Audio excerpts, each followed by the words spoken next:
Alright guys, how's it going? I am back from the store, like I said, the local store.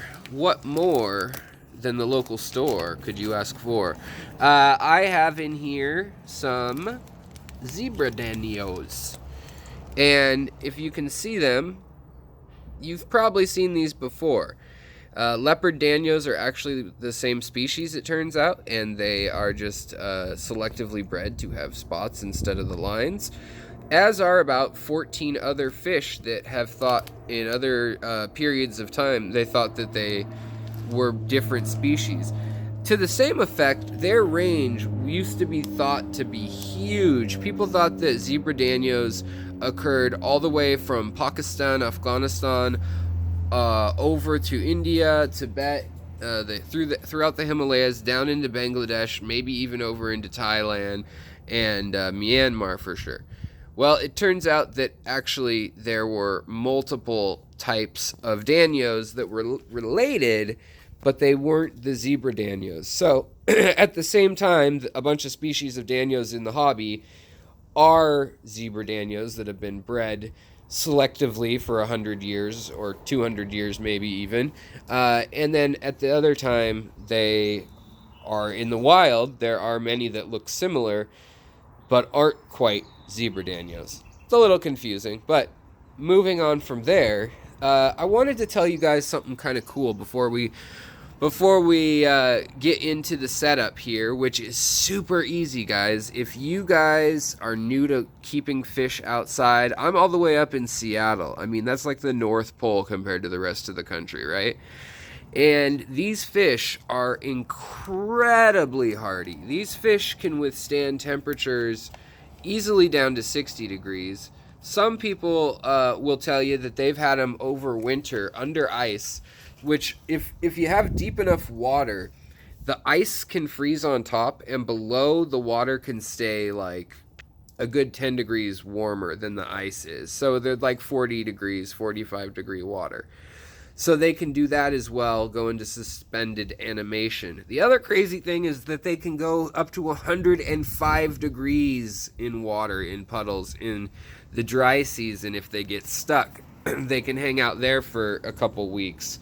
Now, air becomes much less available to all fish when that happens, so they're able to slow down their metabolism and do more with less, which is something that's really cool about them. The other thing is they're a fairly peaceful fish. They can get a little nippy on fins sometimes if they're in too small of a tank, but if you put them in at least a 20 long, which is what we have here, a 20-gallon tank that's long, and it's basically 1 foot by 1 foot approximately, and then, long, you can see that they have enough room to swim and dart around and turn around and make kind of their own areas, and that will alleviate the rumor or the wives' tale of the fact that they are nippy sometimes. They're actually a pretty peaceful fish, unless someone puts baby in a corner. So, in here, we also have a couple leopard danios and a couple coyote danios. Let's see if we can even make them out.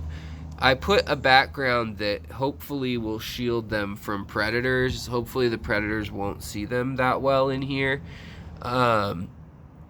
There's a lot of moss and there's some algae growing now, but then there's guppy grass, and you can see I literally started off with this much duckweed, and now it's growing. The race is on. The duckweed will cover this tank probably by the end of next week, if not sooner. We also have some snails in here, and then we have substrate. This substrate is cycled. You still have to cycle your tanks, guys. They're not immune to ammonia. They will die of ammonia poisoning. But I put some tube piping in here. Didn't do that in all my tanks last year, but definitely learned that the fish know right away now to go into the pipes when there's something above, when there's something dark above. And that will bring me to the last little trivia piece that we're going to throw into this video that is just really cool science more than anything helpful to you guys. But maybe it'll help you out when you think about it. And that is that baby Danio, so Danio fry, what they have for eyes takes up a third of their body for the first about 3 months of their lives, which is nuts. I mean, if that were a human baby, that would be like a soccer ball for each eye or something almost. Not quite that big. A grapefruit melon or cantaloupe for each eye. And it's just crazy to think that much of their eye, and it's like 80% of their nervous system is devoted to seeing. And that makes sense if you think about it. They hatch within 24 to 48 hours usually. Usually 36 is pretty spot on. After the eggs are laid, the parents do not take care of the eggs, and so they'll just lay them. And so that's why like a medium-sized gravel works well, or moss or something where the eggs can fall down, hang out in between things, and the parents then go about their business swimming in the mid to upper levels of the water. But of course you have to have male and female. So to identify them, the easiest way is just usually the males have a little more vivid color, but the females, this is really what you want to look for, is you'll want to find a big belly. So you just need to find one with a nice big belly, and that should get you at least a female. If you don't want to try to figure that out, if you don't feel like you're going to be able to pull that off exactly, like figuring that out in a store, and it's kind of stressful, and they're not going to pick the one you want a lot of times, depends on the store. Buy 6. If you have 6 or 7, and if theoretically it was a 50-50 split of male and female that hatched and were delivered to the store, you then have a 96% chance of getting one of each gender. So that's pretty much, you're gonna have one of each gender at that point. Now I want to show you, there's actually some fish already in this tub set up from last year, which I don't know where they came from. I don't know whose eggs lasted that long. It seems absurd to me, but can you see them, guys? I just refilled these. They've been sitting on the side of the house, and I just pull gravel from them every so often, and I'll boil it and then use the gravel. But there, you see it just kind of took off. But there's those fish are in here. I also threw some shrimp in some of these tubs too, and so there's neocaridina shrimp, and a lot of people, they're a good cleanup crew for Danios. So Danios live in clear, moving water when they're adults for some of the year, and then they live in completely stagnant, sometimes muddy, sometimes clear, but rice paddy water or floodplain water where the rivers are and things, where they overspill their banks. And then when the last of the rains come, and they just pour rain, and so the already somewhat flooded areas overflow, and it spills out into the countryside. And every little depression, if you're in India and you're out in the low country and the mountains are up high, the rain comes rushing down into the valleys, filling all these fields. Any low spot, any spot, like if you're looking at here, maybe there's a puddle here. Well, there could be fish that get shoved there and carried along with the current, and the signal is less light.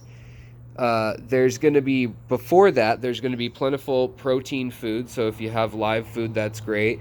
Or just, Daphnia, brine shrimp, anything that you can get frozen or fresh is going to be best. But these guys are so unpicky that it really, you really don't need to sweat it too much.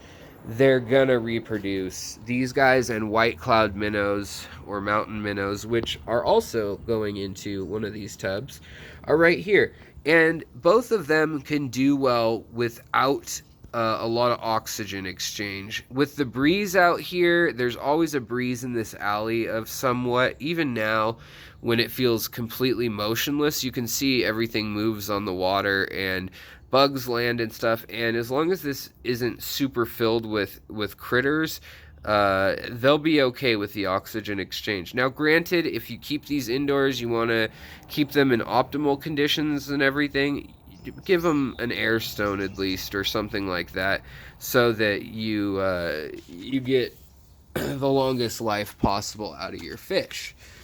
we're going to look in here too, because I want to show you at least one shrimp. There they are, under the rocks where shrimp live in the wild. So here you can see my neocaridina shrimp. These ones are blue, but they're so blue they're black. And let's see, where did it go now? Right here. So there's two right here, one here and one here. They have little stripes down their back, little tan stripes. So those ones I put in this one, and then over here we've got, let's flip this rock back over so they have a hiding, that'll work. And then over here we have yellow neocaridina. Let's see if we can find any of them for you.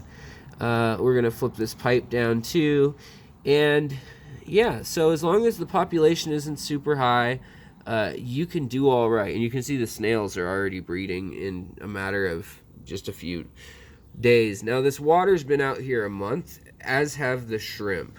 So, and right here you can see there's more little minnows. I don't know if you can see them. I guess minnows not the right term. Fry. There are little fry of some sort of fish that must have had eggs that dried out.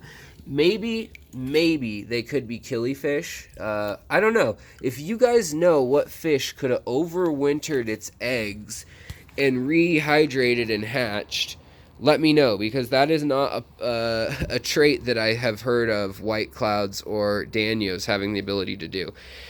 But last of all, as we're talking about the baby Danio, so you just let the water get a little cooler. You still want to do your water changes if you can. I mean, even if that's just topping off some water. But remember, when you top off water, you're not removing any hard minerals or anything. So pure water evaporates off, and your water's getting harder and harder and harder. And you just, with this kind of stuff, you usually want to keep the water maybe a little acidic with some leaves in it and stuff. Maybe a little bit basic if you're doing guppies or something else. But for the most part, you just want to keep it close to neutral. So, I mean, you can go on either side of that divide, but you just want to keep it neutral-ish, if that makes sense. Now, lastly, I would say on the eyes that I was talking about of the babies, it's really cool because they can see ultraviolet. So, believe it or not, if you leave these tubs here for a month, or even probably just long enough for the parents, once it's cycled, if it's cycled outside and things are blowing into these tubs, if you have a big barrel, that's great. One of those wine barrels or whiskey barrels used for aging stuff that people repurpose in their garden. As long as it's not anything toxic in it, those are great for this purpose. But I'm also going to put some of these little live bearers in, some Gambusii that can tolerate puddle-like temperatures and things like that. From Florida, they're a little hardier than guppies as far as they can take colder weather, but from here out, it should be all temperatures that are above 50 at night, and kind of protected here against the house with also the vents of warm air and fans coming out here. It should be okay. It was fine last year, and fish can take a lot of temperature change if it's natural. If that's, it's nighttime, they know, they go and they hide in a little area where it's warm, and they see it getting dark. Sometimes they bury themselves in the mud or in some plants. These tubs definitely need more plants, but you'll see that, everyone's just kind of chilling out right now. And if we use my thermometer, let's see, that tub's only 66. It's been in the shade all day. Let's see here.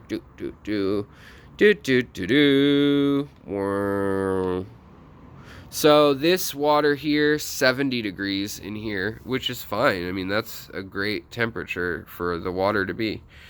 69 down here.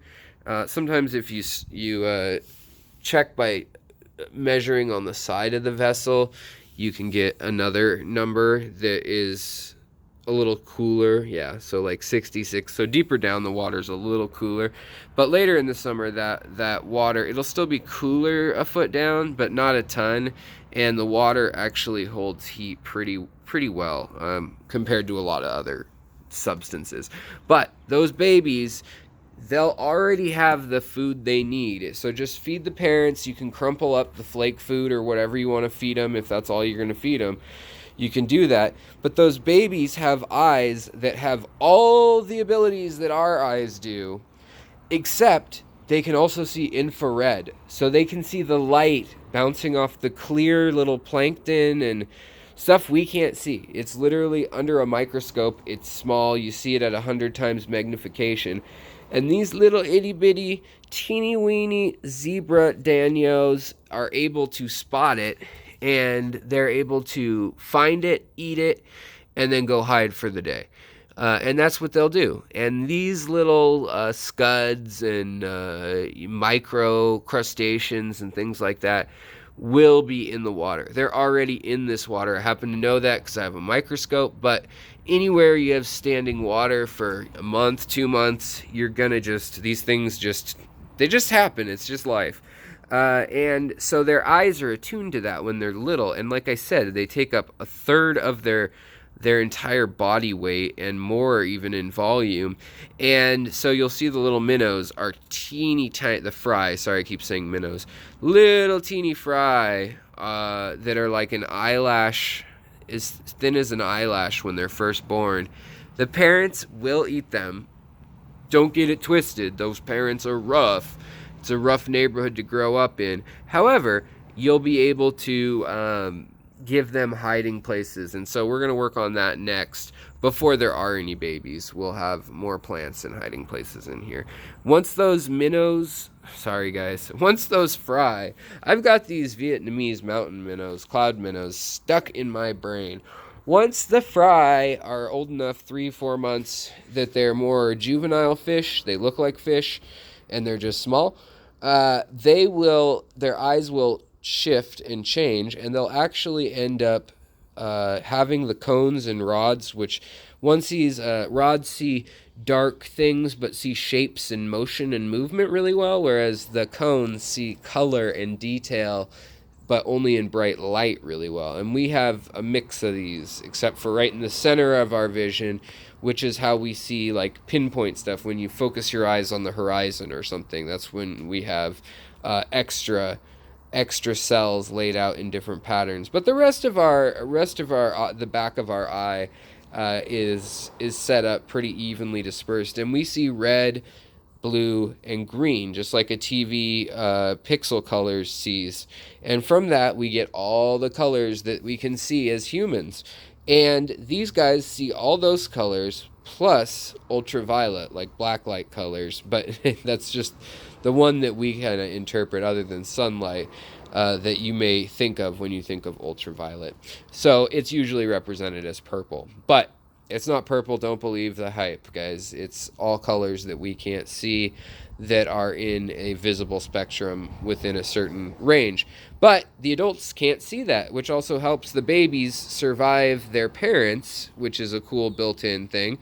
And so because of that, we don't need to worry about them eating their babies. And this is also true with the Vietnamese mountain cloud minnows. And don't know why that is true for both of them and why they can both withstand the temperature change and the flooding and all that. But as I said, to get them to start breeding, you just add some cold water during a water change, maybe 20%, 30%, add cold water, cool water, 10 degrees colder, and boom, they go from 80-degree water to 70-degree water in summer, and they just lay eggs that night all over the place. They may lay eggs anyways all over the place, but soon you'll start to see babies all over the place because they think the flood season has climaxed and the water cooled down from a big storm, from a monsoon, and it's spilled out, and now all those eggs and little fry are going to be washed all over to different lakes and rivers in all low-lying areas. And so the circle of life continues. All right, guys, well, that is the story about why these guys are great for the United States, Great Britain, European climates and things. The thing you would fear is them getting too hot, but they can withstand up to 100-degree Fahrenheit temperatures, which is pretty crazy. It's like, 36 Celsius or something? So 16 to 36 is their range in Celsius. and it's like 50 to 100, but really you don't want them over about 85 if you can help it, especially the white clouds. They cannot go up to that high range. They can go to about 85 or 90 for a few days, and it starts to shut down their kidneys. So mostly talking about the Danios here, but that's not true for all Danios, so don't do that with all the Danios. Also, do as I say, not as I do. This is a bad idea. My wife has her potting shed right here, or her potting shelf right here, which a lot of times potting soil is full of little teeny balls of either fertilizer, nitrates, ammonia, all sorts of stuff. Just takes one or two of those balls to fall in a little 5-gallon tub like this to end up spiking the ammonia or the nitrates, and ruining the lives of all your fish and shrimp. So just don't do that near here, and you'll be fine. But it's been long enough, and I've talked enough, so if you like this info, please like, subscribe if you'd like to see more. I've got lots of info from breeding hard to breed stuff to beginning level shrimp care and advanced stuff from history and science and everything in between. And I also have a Facebook group that you guys can check out and share what you guys are reading, what you guys are doing in your tanks. And, you know, people share journal articles, and they share their stores, and they share what they're breeding, and it's just a nice community. So if you have any questions, drop a comment in the forum down below, and feel free to read some of the info in the description of this document, which has some products that I like to buy if you guys are curious of something to buy, like how to grow your own baby brine shrimp without all the electricity and the heat and the lights. I like to keep it simple, low tech, and there's a German built little thing that I would recommend if you guys really want to try to up the color and the energy and just the amount of activity going on. Also, having the fish hunt something other than what falls in is a really great thing for them getting out their energy, but also starting them to mate even more. Alright guys, that's all I've got to say. I know I said a lot, so I'll talk to you later. Take care of your tanks, your fish, the people around you, and I'll talk to you guys next time. Goodbye.